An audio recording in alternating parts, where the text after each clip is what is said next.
Fresh হতে গেছি। Fresh হয়ে যখন চলে আসলাম যে এখন খেতে যাব, দেখলাম আমার দাদি শাশুড়ি আমার রুমে আসছে। আইসা সে আমার রুম চেক করতেছে। তখন আমার মনে হলো যে হয়তোবা তার কোনো প্রয়োজনীয় কিছু রেখে গেছে। পরে চেক করতেছে আর চাদর চেক করতেছে।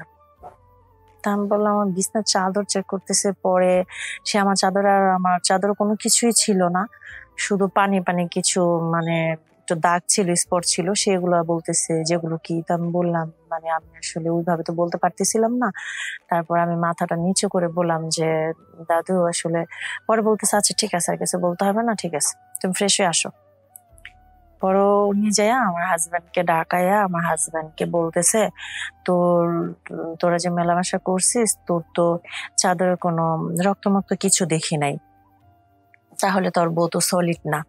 তোর বউর আগে বিয়ের আগে সম্পর্ক ছিল কারো সাথে। যদি বিয়ের আগে কারো সাথে সম্পর্ক না থাকতো তাহলে তো তোদের মেলামেশার সময় হয়তোবা তোদের চাদরে স্পট থাকতো। তাহলে তো এরকম কিছু নাই।" পরে আমার হাসব্যান্ড তো আর ও তো আর ছেলে মানুষ। ও তো আর আসলে তেমন কিছু বুঝবে না। আমাকে চিনে না, জানে না। আমার প্রতি তো তেমন একটা ভালোবাসা তার থাকতে পারে না। তারপর সে এটা নিয়ে মন খারাপ। তো আমি আমি নাকি বিয়ের আগে নাকি ছেলেদের সাথে সম্পর্ক হয়েছি। কিন্তু বিশ্বাস করেন আমি বিয়ের আগে কারো সাথে কখনো কোনো কিছু করি নাই। কারণ আমি পড়াশোনা করে সবসময় আমি আমার মার খেয়াল রাখার জন্য বাসায়ই থাকতাম। কারণ আমার মামার বাসায় থাকতে হইতো। এরকম কিছু করলে কি মামারা আমাকে রাখবে বলেন? তখন আমি কি করব? আর তাই আমি চুপচাপ করেই থাকতাম। তো এখন এই কথাগুলা দাদি শাশুড়ির কথাগুলো শুনে আমি নতুন বউ, আমি না পারতেছি কোনো জব দিতে, না পারতেছি কিছু করতে। তারপর আমি চুপ করে শুনেই গেলাম। আর তখন সারাদিন আর আমি কিছু খাই নাই। আমার খুব কান্না হয়েছে। এখন এটা নিয়ে দেখলাম আমার দাদি শাশুড়ি আমার হাসব্যান্ডের সাথে এরকম কথা বলতেছে। আমার হাসব্যান্ডের মন খারাপ। সেও আমার সাথে আর কথা বলে না। ওয়ালাইকুম। আমি আঁখি বলতেছিলাম। আমার গ্রামের বাড়ি হচ্ছে আপনার খুলনাতে। আমি খুলনার মেয়ে। আমার ছোটবেলা থেকেই আমার বাবা মারা যায়। আমার আম্মা আর আমি আমার নানুর বাসা থেকেই বড় হই। আমার মামারাই সবসময় আরকি আমাদের দেখাশোনা করতো। তো যতটুকু পড়াশোনা করছিলাম আসলে আমার মামারা খুবই ভালো। আমার মামারাই আমাকে পড়াইছে। তো যখন আমি আরো পড়তে চাই তো আমার মা বলে যে, "মামাদের সংসারে থেকে তো মানুষ এই জমানায় খেতেই পারে না। তো তুমি এত বড় স্বপ্ন দেখো না। তুমি যতটুকু পড়ছো আমি তোমাকে বিয়ে দিতে পারলে বাঁচি। তাহলে হয় তুমি আমাকে কোনোদিন দেখবা আর না হলে আমি তোমার মামাদের সংসারে থাইকা মরবো।"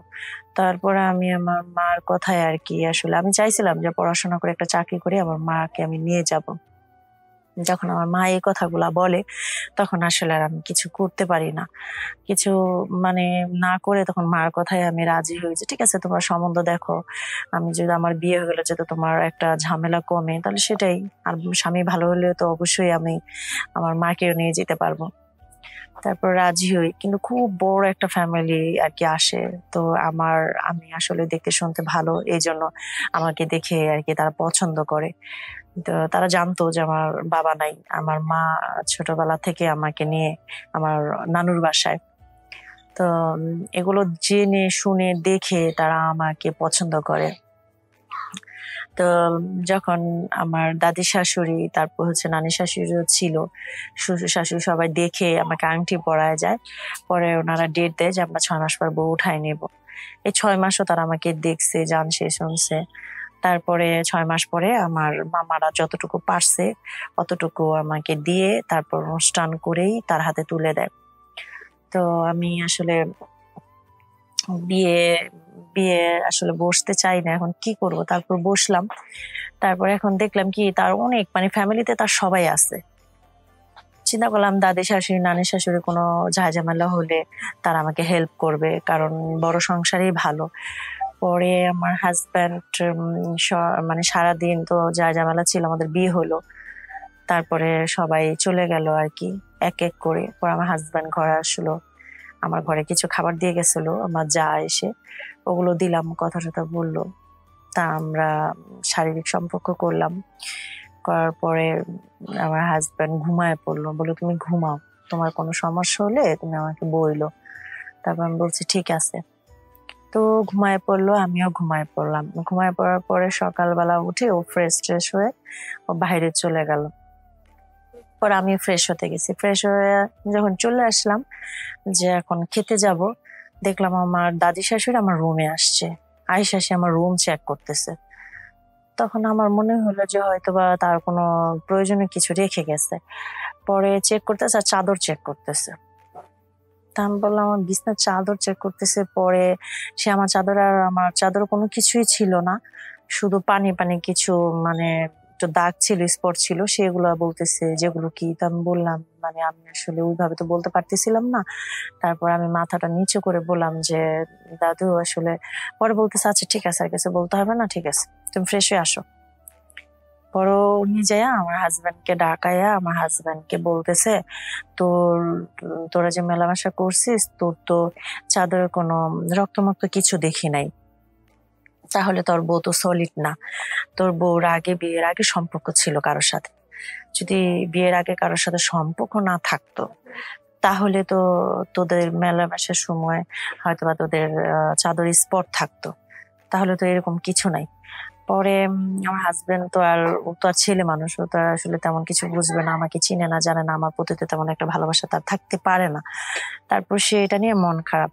তো আমি আমি নাকি বিয়ের আগে নাকি ছেলেদের সাথে সম্পর্ক হয়েছি, কিন্তু বিশ্বাস করেন আমি বিয়ের আগে কারোর সাথে কখনো কোনো কিছু করি নাই। কারণ আমি পড়াশোনা করে সবসময় আমি আমার মার খেয়াল রাখার জন্য বাসায় থাকতাম, কারণ আমার মামার বাসা থাকতে হইতো। এরকম কিছু করলে কি মামারা আমাকে রাখবে বলেন? তখন আমি কি করব?